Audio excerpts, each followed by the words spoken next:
My name is Ruth Ring, and I've been living on the west side of Traverse City for about 9 months now. And the other evening I heard what sounded like a loon flying overhead, and I thought, could that loon be visiting the pond that's not too far behind the house? I realized that I've walked past this pond several times, but I've never really investigated it, so I have no idea what kind of life is living there. So, this seemed like a good time to go check out the pond. Come on, let's go.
In order to find out more about pond life, I decided to look up Steve Largent. He's the Director of Land Management Services, Grand Traverse Conservation District.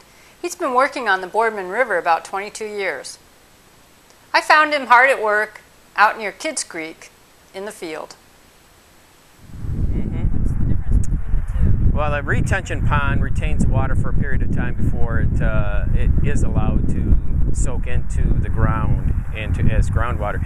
Detention ponds do not have any kind of groundwater, discharge. What it does, it just detains the water, and the water really doesn't go anywhere. What's now is, the new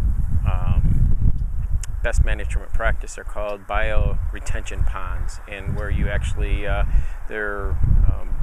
the vegetation is native. We put native vegetation in there. You can have wildflowers, wetland, plants, and other values for both plants and wildlife.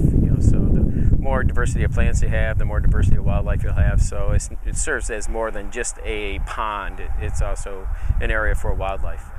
Historically, water has been directed directly into either our lakes or our streams, and not put into these retention and detention areas. And that is the worst that you can have, because if you have all this sediment that goes in with the stormwater runoff, and along with all the trash and the oils and the greases and the antifreeze. So having this water go into a retention or detention area is a much better way of handling stormwater. So what did we learn? We learned that retention ponds help prevent flooding and downstream erosion. They keep pollutants out of our lakes, streams, and rivers. And they also create a nature preserve, attracting all sorts of wildlife and aquatic life. And they provide a relaxing atmosphere for all of us to get back to nature.